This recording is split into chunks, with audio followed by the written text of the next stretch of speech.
Hello everyone, स्वागत है आपका स्टडी रूल में। फ्रेंड्स, आज हम लोग इस वीडियो में देखेंगे बहुविकल्पी प्रश्न। आपके पूरे सामाजिक विज्ञान के जितने बहुविकल्पी प्रश्न हैं सारे इस वीडियो में देखेंगे। तो इस वीडियो को आप लोग पूरा देखिएगा और पसंद आए तो लाइक कीजिएगा, और नए आप मेरे चैनल पर नए होंगे तो चैनल को सब्सक्राइब कर लीजिएगा। देखिए, पहला क्वेश्चन है हम लोगों का कि राष्ट्रवाद का प्रारंभ जिस देश से हुआ था वह देश है, कौन सा देश है? तो वो देश है फ्रांस। ठीक है, तो देखिए इस वीडियो को हम लोग थोड़ा जल्दी जल्दी करेंगे, तभी हम लोग पूरे सारे बहुविकल्पी प्रश्न को देख सकते हैं। ठीक है, तो आप जल्दी जल्दी थोड़ा देखिएगा। फिर है, नेपोलियन का संबंध किस देश से था? तो किस देश से था भाई? फ्रांस देश से था। ठीक है, तीसरा क्वेश्चन देखिए, नेपोलियन ने नागरिक संहिता को कब लागू किया था? कब लागू किया था? तो 1804 ईस्वी में। कब किया था? 1804 ईस्वी में किया था। फिर है, फ्रांस में गणतंत्र की घोषणा कब हुई? गणतंत्र की घोषणा कब हुई? तो 1815 ईस्वी में गणतंत्र की घोषणा हुई थी। ठीक है, अब देखिए, यूरोप में राष्ट्रवाद के उदय के कारण निम्नलिखित में से कौन से हैं? कौन से हैं? तो नए मध्यम वर्ग का उदय, ठीक है, उदारवादी विचारधारा का प्रसार, क्रांतिकारियों का उदय, और ये सभी। तो इसमें ऑप्शन नंबर कौन सा है? ये सभी। ठीक है, अब देखिए 6 नंबर क्वेश्चन है कि यूरोप में किस दशक में बड़ी आर्थिक मंदी आई थी? ठीक है, ये वाला बहुत ही इंपॉर्टेंट क्वेश्चन है, क्योंकि आर्थिक मंदी से क्वेश्चन कोई ना कोई जरूर आता है। तो इस वाले क्वेश्चन को आप लोग इंपॉर्टेंट एकदम समझ लीजिए। 1830 ईस्वी में यूरोप में कह रहा है कि आर्थिक मंदी कब आई थी? तो 1830 ईस्वी में। ठीक है, 7वां नंबर क्वेश्चन देखिए, निम्नलिखित में से किस युद्ध में जर्मनी के एकीकरण का स्वप्न पूर्ण हो गया? किस युद्ध में हुआ था?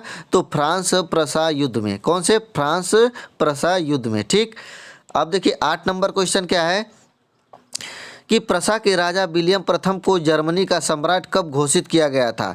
तो जनवरी 1871 ईस्वी में उनको सम्राट घोषित किया गया था। ठीक है, 8वां नंबर क्वेश्चन था, जनवरी 1871 में। ठीक है, 9 नंबर क्वेश्चन देखिए कि जर्मनी के एकीकरण में मुख्य भूमिका किसकी थी? ये वाला भी इंपॉर्टेंट क्वेश्चन है, और देखिए यहाँ बगल में दिया भी है कि किस सन में ये क्वेश्चन पूछा गया है। ठीक है, तो ये क्वेश्चन है आपका 2020 का। तो ये जर्मनी के एकीकरण में मुख्य भूमिका किसकी थी? तो ऑटो वान बिस्मार्क, ऑटो वान बिस्मार्क की थी। ठीक है, अब देखिए 10 नंबर क्वेश्चन। 10 नंबर क्वेश्चन है आपका, 10 नंबर है, निम्नलिखित में से किसने इटली के एकीकरण को संभव बनाया? ठीक है, किसने संभव बनाया था? तो मेजनी, गैरिबाल्डी और काबूर, ये सभी तीनों लोगों ने किया था। ठीक है, इटली के एकीकरण को। अब देखिए 11 नंबर है कि जिउसेपे मैत्सिनी को किसने सामाजिक आदेश का सबसे बड़ा दुश्मन बताया था? तो किसको बताया था? तो मैटरनिख। कौन है? मैटरनिख ने, मैटरनिख को सबसे बड़ा दुश्मन बनाया। फिर है, गैरिबाल्डी संबंधित था, किससे संबंधित है? इटली के एकीकरण से। किससे था? इटली के एकीकरण से। ए नंबर ऑप्शन आपका क्या हो जाएगा? करेक्ट हो जाएगा। ठीक है, अब देखिए अगले चैप्टर का ये है आपका बहुविकल्पी प्रश्न है कि महात्मा गांधी अफ्रीका से भारत कब लौटे थे? देखिए, महात्मा गांधी भारत के अफ्रीका से भारत कब लौटे थे? तो वर्ष 1915 ईस्वी में। कब लौटे थे? वर्ष 1915 ईस्वी में।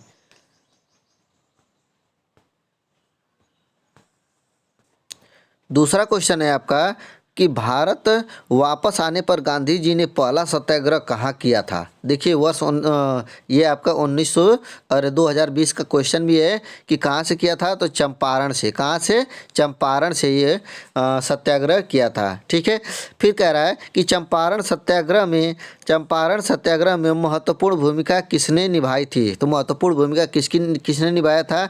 तो ये महात्मा गांधी जी ने। ठीक है, चौथा क्वेश्चन देखिए, असहयोग आंदोलन का नेतृत्व किसने किया था? तो महात्मा गांधी जी ने ही असहयोग आंदोलन का भी नेतृत्व किया था। असहयोग आंदोलन का मुख्य कारण क्या था? असहयोग आंदोलन का मुख्य कारण क्या था? रॉलेट एक्ट था। ठीक है, न कि प्रथम विश्व युद्ध, खिलाफत आंदोलन, चौरी चौरा, किससे? रॉलेट एक्ट से। असहयोग आंदोलन रॉलेट एक्ट से।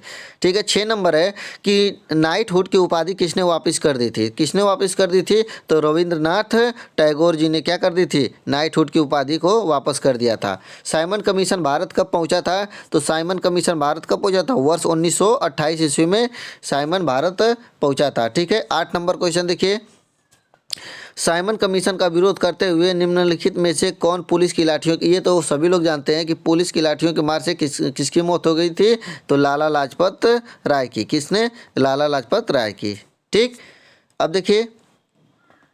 देखिए 9 नंबर क्वेश्चन है आपका कि भारतीय राष्ट्रीय कांग्रेस ने पूर्ण स्वराज प्राप्त करने का लक्ष्य कब घोषित किया था? तो वर्ष 1929 ईस्वी में। वर्ष 1929 ईस्वी में।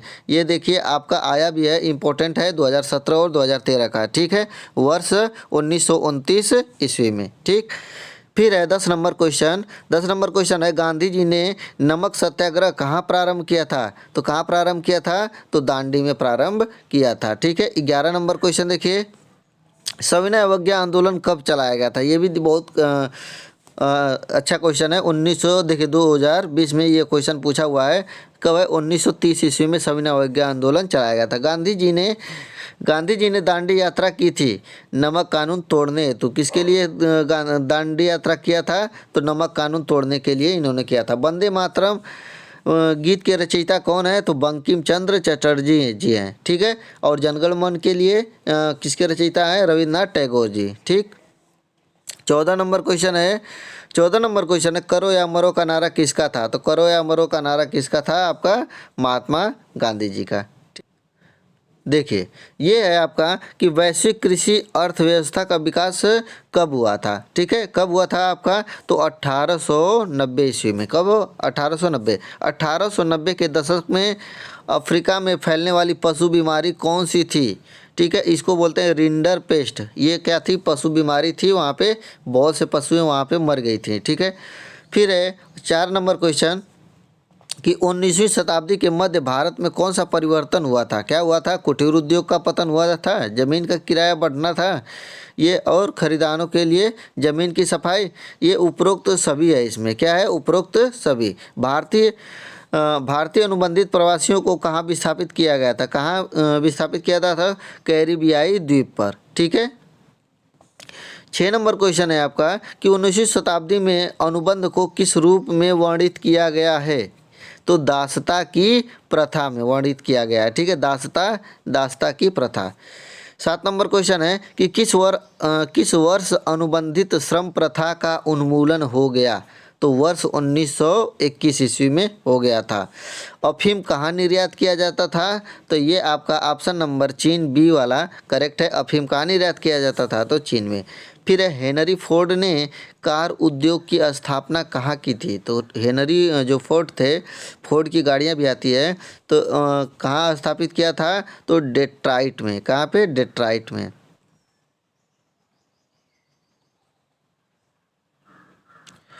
इस वाले क्वेश्चन को आप लोग बहुत ही वेरी इंपॉर्टेंट कर लीजिएगा। ठीक है।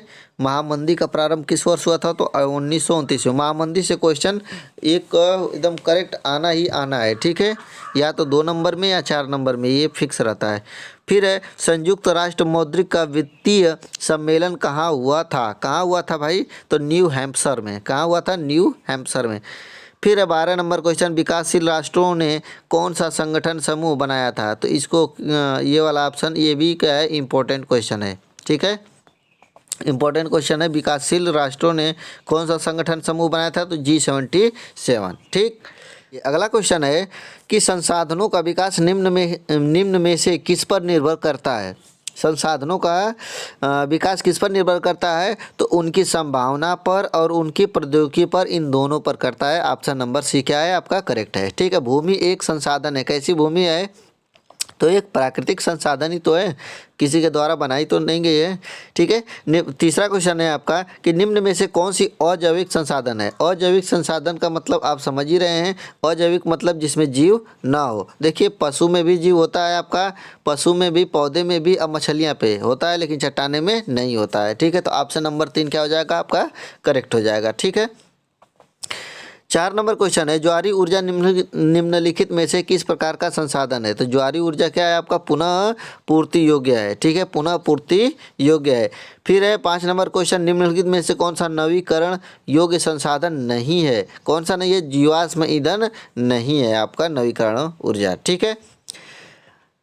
देखिए 6 नंबर क्वेश्चन है आपका, निम्न में से एक कौन सा व्यक्तिगत संसाधन नहीं है? व्यक्तिगत संसाधन नहीं है। देखिए आपके जो ऑप्शन दिए हैं, बागान है, भूमि है, चारागाह है और खनिज संसाधन है। देखिए बागान, भूमि और चारागाह ये सभी क्या है? एक व्यक्तिगत संसाधन है, लेकिन व्यक्तिगत संसाधन नहीं है तो खनिज संसाधन क्या हो जाएगा? नहीं होगा, ठीक है।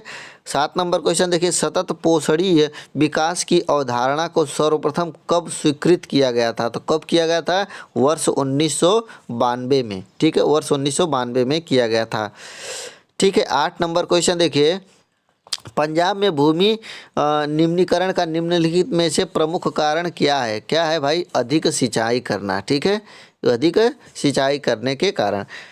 9 नंबर क्वेश्चन है, जलोढ़ मिट्टी का निर्माण मुख्यतः किसके द्वारा होता है? जलोढ़ मिट्टी का निर्माण, तो जलोढ़ मिट्टी का निर्माण जो होता है वो नदियों द्वारा होता है, ठीक है, नदियों द्वारा, ठीक। 10 नंबर क्वेश्चन देखिए, 10 नंबर क्वेश्चन है, निम्नलिखित में से किस प्रांत में सीढ़ीदार खेती की जाती है? तो देखिए पंजाब में नहीं होता है, हरियाणा में भी नहीं होता है, उत्तर प्रदेश में होता है नहीं होता है, उत्तराखंड में होता है। क्यों होता है? क्योंकि वहाँ पे सभी क्या है? पहाड़ी क्षेत्र हैं, ठीक है, पहाड़ी क्षेत्र हैं, इसके कारण वहाँ पे सीढ़ीदार खेती की जाती है। 11 नंबर क्वेश्चन देखिए, भारत में सर्वाधिक उपजाऊ मिट्टी है तो कहाँ, कौन सी उपजाऊ मिट्टी होती है? जलोढ़ मिट्टी क्या होती है? भारत की सबसे सर्वाधिक उपजाऊ मिट्टी मानी जाती है जलोढ़ मिट्टी को, ठीक। 12 नंबर क्वेश्चन देखिए, 12 नंबर क्वेश्चन है कि जलोढ़ मिट्टी किस फसल की खेती के लिए सर्वाधिक उपयुक्त होती है? तो गेहूं की खेती के लिए क्या होती है? जलोढ़ मिट्टी सबसे उपयुक्त मानी जाती है, ठीक है। अब देखिए 13 नंबर क्वेश्चन है आपका कि जलोढ़ मिट्टी पाई जाती है, कहाँ पाई जाती है भाई? तो जलोढ़ मिट्टी जो होती है पर्वतीय क्षेत्र में पाई जाती है, पठार क्षेत्रों में, मैदानी क्षेत्रों में, रेगिस्तानी क्षेत्रों में। तो कौन सा है? मैदानी क्षेत्रों में पाई जाती है। जलोढ़ मिट्टी कहाँ पाई जाती है? तो मैदानी क्षेत्रों में पाई जाती है। अब देखिए 14 नंबर क्वेश्चन है कि निम्न में से किस राज्य में काली मृदा पाई जाती है? देखिए काली मृदा जो होती है वो कपास की खेती के लिए बहुत ही महत्वपूर्ण मानी जाती है, ठीक है। तो किस राज्य में काली मिट्टी पाई जाती है? तो वो गुजरात में पाई जाती है, ठीक है, गुजरात में काली मिट्टी पाई जाती है। इसको बहुत ही इंपॉर्टेंट क्वेश्चन कर लीजिएगा, ठीक है। फिर देखिए 15 नंबर क्वेश्चन क्या कह रहा है, कपास की खेती के लिए सबसे उचित भूमि कौन सी है? देखिए आ गई ना, उचित, कपास की खेती के लिए सबसे उचित भूमि कौन सी मानी जाती है? काली मिट्टी मानी जाती है, ठीक है, काली मिट्टी मानी जाती है। ये देखिए क्वेश्चन पूछा भी है 2020 में आपका। अब देखिए 16 नंबर क्वेश्चन है, 16 नंबर क्वेश्चन को आप लोग बहुत ही इंपॉर्टेंट क्वेश्चन लगा दीजिएगा, ठीक है, क्योंकि देखिए 2020 में, 14 में, 13 में, 12 में, 10 में ये एकदम लगातार क्वेश्चन पूछा गया है, ठीक है। लाल पीली मिट्टी पाई जाती है, कहाँ पाई जाती है? तो मालवा प्रदेश में पाई जाती है। कहाँ पे? मालवा प्रदेश में पाई जाती है। ये बहुत ही इंपॉर्टेंट क्वेश्चन है आपका, ठीक है। 17 नंबर क्वेश्चन देखिए कि निम्न में से कौन सी मिट्टी चाय की खेती के लिए उपयुक्त होती है? तो देखिए जो चाय की खेती होती है वो जलोढ़ मिट्टी में नहीं होती है। जलोढ़ मिट्टी में अभी हमने बताया क्या चीज़ अच्छे से होता है, तो गेहूं होता है, ठीक है। काली मिट्टी के लिए आप जानते ही हैं क्या होता है, कपास की खेती होती है, ठीक है। वैसे ही क्या है, ये पर्वतीय मिट्टी के लिए क्या होता है आपका कि पर्वतीय मिट्टी के लिए चाय की खेती अच्छे से होती है, ठीक है। तो 17 नंबर क्वेश्चन हो गया आपका, ये भी बहुत ही इंपॉर्टेंट क्वेश्चन है, ठीक है। अब देखिए अगला क्वेश्चन देखते हैं इसमें। देखिए निम्न में से कौन सी उपजातियां दयनीय अवस्था में हैं और लुप्त होने के निकट में हैं? दयनीय अवस्था में है और लुप्त होने के भी निकट में है। क्या? चीता है, पहाड़ी कोयल है, मादुका इंसिग्निस है, ये सभी हैं। तो इसमें से सभी लोग जो हैं वो क्या हैं, आपके लुप्त होने के निकट में हैं, ठीक है। देखिए दूसरा क्वेश्चन है कि निम्न में से कौन सी जातियां संकटग्रस्त की श्रेणी में शामिल है? संकटग्रस्त की शामिल में है कौन कौन से? जंगली गधे हैं क्या? फिर क्या है? काला हिरन, गैंडा और ये सभी। तो ये वाला ऑप्शन क्या है? ये सभी हैं क्या है कि संकटग्रस्त की श्रेणी में मानी जाती है। जंगली गधा भी धीरे धीरे समाप्त हो रहा है, काला हिरन भी समाप्त हो रहा है और गैंडा भी, ठीक है। तीसरा क्वेश्चन क्या है, भारत में चीते की जाति को कब लुप्त प्राय प्राणी घोषित किया गया? कब घोषित किया गया था? तो 1952 ईस्वी में इनको लुप्त घोषित किया गया था। ठीक है, चौथा वाला क्वेश्चन देखिए, 4 नंबर क्वेश्चन क्या कह रहा है आपका कि निम्न में से किसे हरा सोना के नाम से जाना जाता है? हरा सोना के नाम से किसे जाना जाता है? हरा भरा कौन सा चीज़ होता है? वन तो संसाधन ही तो होता है आपका, तो करेक्ट आंसर हो जाएगा वन संसाधन। ठीक है, पांचवा क्वेश्चन देखते हैं, जल्दी जल्दी चलेंगे क्योंकि वीडियो लंबा हो जाएगा आपका। कि भारत में सर्वाधिक वन क्षेत्र कहाँ पाया जाता है? तो मध्य प्रदेश में पाया जाता है वन क्षेत्र। सबसे ज़्यादा वन क्षेत्र कहाँ है? मध्य प्रदेश में। और सबसे ज़्यादा टाइगर कहाँ है आपके? तो यहीं पे पाया जाता है, मध्य प्रदेश में ही पाया जाता है। 6 नंबर क्वेश्चन देखिए, निम्न में से कौन से वन ग्रीष्मकाल के आरंभ में अपनी पत्तियां गिरा देते हैं? कौन दे देते हैं? तो उष्णकटिबंधीय पर्वतीय वन। ये क्या होते हैं? ग्रीष्मकाल मतलब गर्मियों में देखिए पतझड़ टाइप हो जाता है कि नहीं, सभी लोग क्या हो जाते हैं? पत्ते गिरा देते हैं सभी। तो वही कह रहा है कि उष्णकटिबंधीय पर्णपाती वन।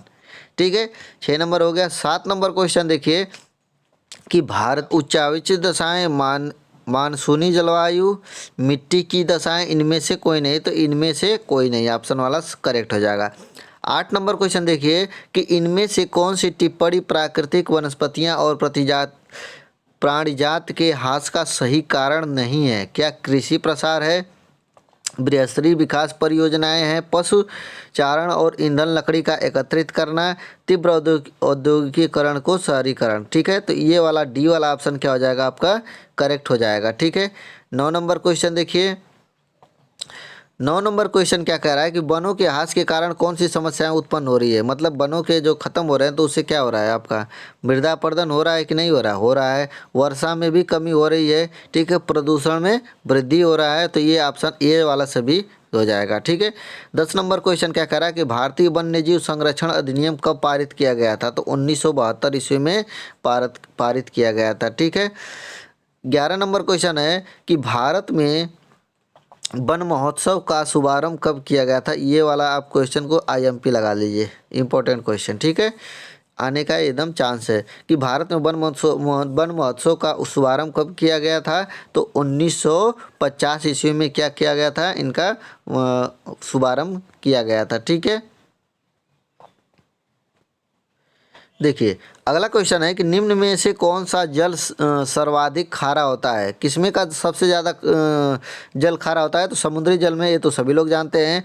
फिर है दूसरा क्वेश्चन कि पृथ्वी पर उपलब्ध कुल जल में से कितनी भाग मीठे पानी का है? मीठे पानी का है, किसका है? तो कितने % भाग है मीठे पानी का? तो 2.5%। ठीक है, 2.5%। तीसरा वाला क्वेश्चन देखिएगा कि भारत में विश्व में कुल संसाधनों का कितना प्रतिशत भाग उपलब्ध है? तो कितना है? 4%। कितना? 4%। फिर है 4 नंबर क्वेश्चन कि निम्नलिखित में से कौन सा जल संसाधन का स्रोत है? जल संसाधन का स्रोत, महासागरीय जल से भी तो जल मिलता है, स्थलीय जल से भी, भूमिगत जल अथवा अधोभौगिक जल से भी, और उपरोक्त सभी। तो ये आप सभी से जल मिलता है आपका। 5वां नंबर क्वेश्चन देखिए कि विश्व में अलवणीय जल कितना प्रतिशत भाग अंटार्कटिका, ग्रीनलैंड और पर्वतीय क्षेत्रों में बर्फ की चादरों पर हिमनदों के रूप में मिलता है? तो इसका ऑप्शन नंबर कौन सा? पहला वाला 70% क्या हो जाएगा? करेक्ट हो जाएगा। ठीक है, 6 नंबर क्वेश्चन देखिएगा कि निम्न में से कौन सा कारक, निम्नलिखित में से कौन सा कारक जल की कमी के कारण उत्तरदायी नहीं है? तो कौन सा नहीं है? उपरोक्त में से कोई नहीं। ऑप्शन नंबर ये वाला सही हो जाएगा। ठीक है, 7वां क्वेश्चन देखिएगा, बहुउद्देशीय नदी परियोजना आधुनिक भारत के मंदिर है, यह कथन निम्नलिखित में से किस व्यक्ति का है? तो पंडित जवाहरलाल नेहरू जी का है। ये वाला क्वेश्चन क्या कर लीजिएगा आप? इम्पोर्टेंट लगा दीजिएगा। ठीक है, IMP क्वेश्चन है ये। 8 नंबर क्वेश्चन देखिए कि निम्नलिखित में से कौन सा वक्तव्य बहुउद्देशीय परियोजनाओं के पक्ष में दिया गया तर्क नहीं है? ठीक है, तर्क नहीं है, तो कौन सा नहीं है? तो ऑप्शन नंबर सी है। क्या है? बहुउद्देशीय परियोजनाएं हमारे उद्योग और घरों के लिए विद्युत पैदा करती है। ठीक है, अगला क्वेश्चन देखिए, देखिए 9 नंबर क्वेश्चन है, निम्नलिखित में से एक कौन सा बहुउद्देशीय परियोजनाओं के उद्देश्य में शामिल है? कौन से है? तो बाढ़ नियंत्रण, सिंचाई में उद्योग, जल परिवहन, ये सभी। तो ऑप्शन नंबर ये सभी क्या हो जाएगा? करेक्ट हो जाएगा। प्रश्न नंबर 10 देखिए, निम्नलिखित में से कौन सी परियोजना भारत की सबसे बड़ी परियोजना है? भारत की सबसे बड़ी परियोजना कौन सी है? तो भाखड़ा नांगल परियोजना जो होता है वो सबसे बड़ी परियोजना है भारत की। ठीक है। 11 नंबर क्वेश्चन देखिए कि भारत की प्रथम नदी घाटी परियोजना निम्नलिखित में से कौन सी है? भारत की जो प्रथम थी, कौन सी घाटी परियोजना थी? तो दामोदर घाटी परियोजना क्या थी? सबसे प्रथम मानी वो थी। निम्नलिखित में से 12 नंबर क्वेश्चन देखिए, निम्नलिखित में से कौन सी परियोजना पश्चिम बंगाल तथा झारखंड को संयुक्त रूप से लाभान्वित करती है? मतलब कौन सी दामोदर जो घाटी है, दामोदर घाटी क्या थी कि झारखंड और बांग्लादेश दोनों को क्या करती है? लाभान्वित करती है। ठीक है। 13 नंबर क्वेश्चन देखिएगा, सलाल बांध किस नदी पर बना है? सलाल बांध किस नदी पर बना है? तो वो है चिनाब नदी पर। कौन सी नदी पर? चिनाब नदी पर। हीराकुंड बहुउद्देशीय परियोजना किस राज्य में स्थित है? ये भी क्या है? आईएमपी क्वेश्चन है। किस है? उड़ीसा में। ठीक है। हीराकुंड बहुउद्देशीय परियोजना किस राज्य में है? तो उड़ीसा राज्य में स्थित है।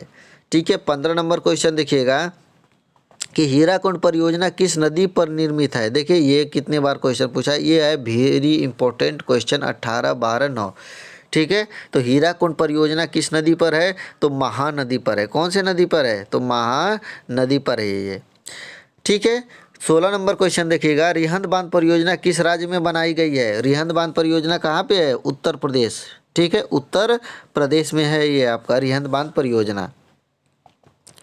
17 नंबर क्वेश्चन देखिएगा, 17 नंबर क्वेश्चन कह रहा है कि निम्नलिखित में से उत्तर प्रदेश की सबसे बड़ी नदी घाटी परियोजना कौन सी है? देख लीजिए, ये बहुत ही आईएमपी क्वेश्चन है आपका। देखिए लिखा भी है आपका, वेरी इंपॉर्टेंट क्वेश्चन, क्योंकि ये यूपी से बिलोंग करता है तो यूपी बोर्ड का एग्जाम है।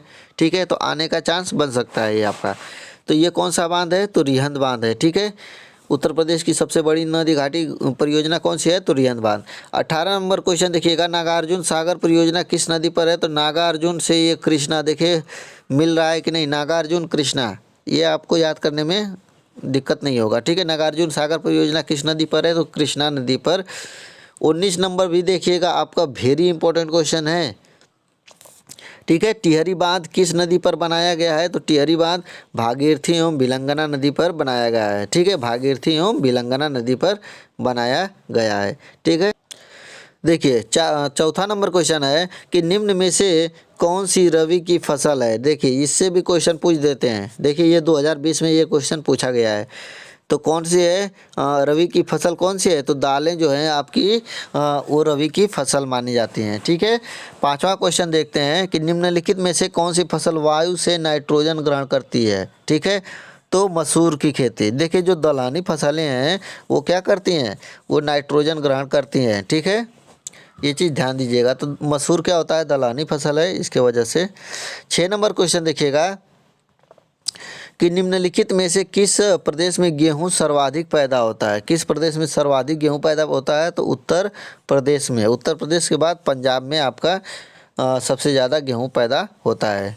ठीक है। 7 नंबर क्वेश्चन देखिएगा कि निम्नलिखित में से कौन सा राज्य कपास का प्रमुख उत्पादक क्षेत्र है? तो देखिए कपास के लिए बारे में हम लोग अभी पढ़े थे। तो सबसे ज़्यादा काली मिट्टी भी कहाँ पाई जाती है? गुजरात में ही पाई जाती है। इसीलिए कपास भी सबसे ज़्यादा कहाँ होता है? तो गुजरात में ही होता है। और कपास के लिए सबसे मुख्य मिट्टी कौन सी मानी जाती है? तो काली मिट्टी मानी जाती है। ठीक है। इतना क्वेश्चन समझिए। 8वां क्वेश्चन देखते हैं। 8वां क्वेश्चन कह रहा है कि निम्नलिखित में से कौन सा उद्योग कृषि पर आधारित नहीं है? कृषि उद्योग पर आधारित नहीं है। तो कौन सा नहीं है? तो आपका ये जो सीमेंट है ये क्या है कि उद्योग कृषि पर आधारित नहीं है। ठीक है। इससे कोई लेना देना नहीं है कृषि से, सीमेंट से। 9 नंबर क्वेश्चन देखते हैं, किस वस्तु का निर्माण भारत नहीं करता है? कॉफ़ी तो देखो भारत में होता ही है, कर्नाटक में, और तंबाकू भी होता है। चाय तो असम मौसम में देखते ही होता है। उर्वरक जो है आपका ये क्या है? भारत इसका निर्माण नहीं करता है। 10 नंबर क्वेश्चन देखिएगा कि चाय की खेती के लिए कौन सी मिट्टी सर्वाधिक उपयुक्त रहती है। तो पर्वतीय मिट्टी। इस क्वेश्चन को हम लोग पहले भी पढ़े हैं। भारत में सर्वाधिक रबड़ उत्पन्न करने वाला राज्य, ये देखिए बहुत ही इंपॉर्टेंट क्वेश्चन है। रबड़ अब पूछ सकता है कि रबड़ किस राज्य में सबसे ज़्यादा उत्पन्न होता है। तो कौन से में? केरल में होता है। ठीक है, केरल राज्य में होता है। देखिए अगला क्वेश्चन देखिएगा, 12 नंबर क्वेश्चन है आपका कि 12 नंबर क्वेश्चन क्या कह रहा है कि निम्नलिखित में से कौन सी एक रेशेदार फसल है। रेशेदार फसल है, कौन सी है रेशेदार फसल? कॉफ़ी, जौ, रबर नहीं है, और ये जूट क्या है? एक रेशेदार फसल है। ठीक है। 13 नंबर क्वेश्चन है, निम्नलिखित में से कौन सा जूट उत्पादक राज्य है। तो पश्चिम बंगाल जो है ये जूट उत्पादक राज्य है। और देखिए IMP क्वेश्चन भी है ये। हरित क्रांति संबंधित है। हरित क्रांति किससे संबंधित है? 14 नंबर क्वेश्चन। तो कृषि उत्पाद से क्या है आपका? हरित क्रांति संबंधित है। श्वेत क्रांति संबंधित है किससे? दुग्ध उत्पादन से माना जाता है श्वेत क्रांति। ठीक है, ये भी चीज क्वेश्चन देखिए IMP क्वेश्चन है, बार बार पूछा जाता है। अब देखिए अगला क्वेश्चन देखते हैं। देखिए निम्न में से धात्विक खनिज है। धात्विक खनिज कौन सा है भाई? तो तांबा क्या है? धात्विक खनिज है। अब्रक, चूना पत्थर, ये सब क्या है? धात्विक खनिज नहीं है, धातु नहीं मात्रा है इसमें, लेकिन तांबा आपका एक धात्विक है। ठीक है। हेमेटाइट का संबंध किस खनिज से है? ठीक है, दूसरा क्वेश्चन है हेमेटाइट लौह अयस्क से है। लौह अयस्क से है हेमेटाइट का। ठीक है। सर्वाधिक उपयुक्तता की दृष्टि से किस क्षेत्र में लौह इस्पात उद्योग स्थापित करना चाहिए? तो किसमें? झारखंड, उड़ीसा में। ठीक है, झारखंड उड़ीसा में करना चाहिए। 4 नंबर क्वेश्चन, तांबे का सर्वाधिक उत्पादन करने वाला राज्य कौन सा है? मध्य प्रदेश है। तांबे का सबसे ज़्यादा उत्पादन करने वाला राज्य कौन सा है? मध्य प्रदेश है। बॉक्साइट एश किसका है? तो एल्युमिनियम का है। बॉक्साइट एश किसका है? एल्युमिनियम का है। ये देखिए वेरी वेरी इंपॉर्टेंट क्वेश्चन है ये वाला। 5वां नंबर। 6 नंबर क्वेश्चन देखिएगा, झारखंड की कोडरमा खान स्थित है। भारत की झारखंड की कोडरमा खान संबंधित है, किससे संबंधित है भाई? वहाँ पे क्या मिलता है? तो अभ्रक प्राप्त होता है। ठीक है, वहाँ पे अभ्रक प्राप्त होता है। भारत में अभ्रक उत्पादन में किस राज्य का प्रथम स्थान है? अब देखिए पूछ दिया कि अभ्रक उत्पादन के क्षेत्र में किसका, कौन सा राज्य सबसे प्रथम स्थान है? तो वो आंध्र प्रदेश है अभ्रक उत्पादन के लिए।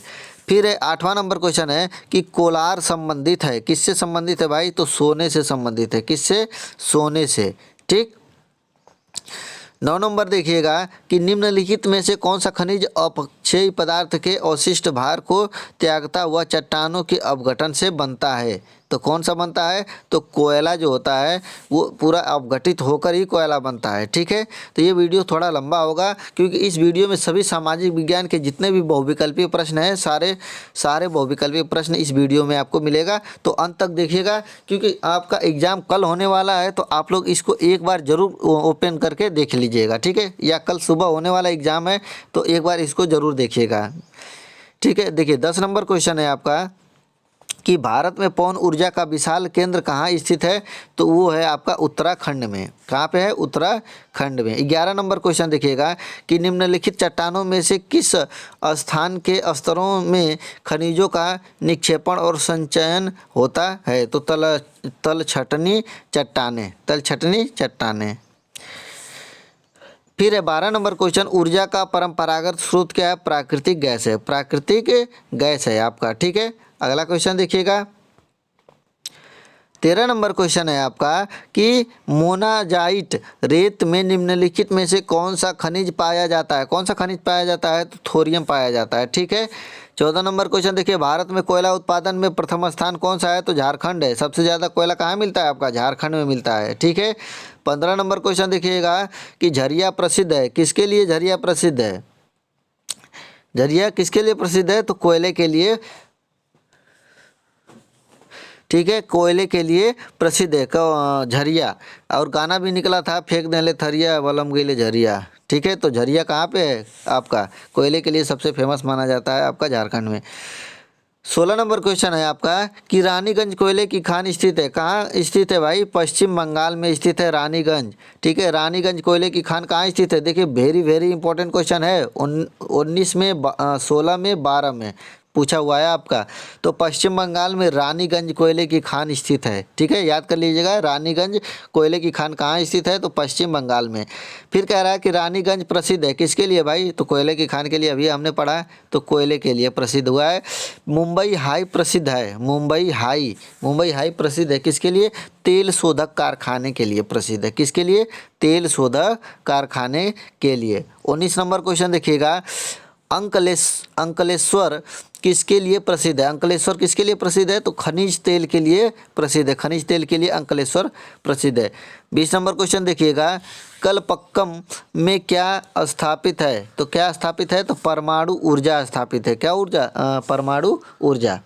21 नंबर क्वेश्चन देखिएगा, 21 नंबर क्वेश्चन है, निम्नलिखित में से कौन ऊर्जा संसाधन नहीं है? ऊर्जा संसाधन कौन सा नहीं है? तो जो मैग्नीज है वो ऊर्जा संसाधन के रूप में नहीं है, क्योंकि देखिए जल भी विद्युत ऊर्जा उत्पादन के लिए होता है, पेट्रोलियम तो है ही है, कोयला भी है ही है, और मैग्नीज क्या है? विद्युत ऊर्जा संसाधन नहीं है।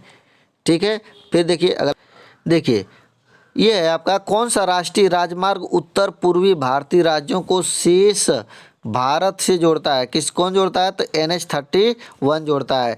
दूसरा नंबर है, भारत का सबसे लंबा राष्ट्रीय राजमार्ग कौन सा है? तो NH-44। NH-44 क्या है?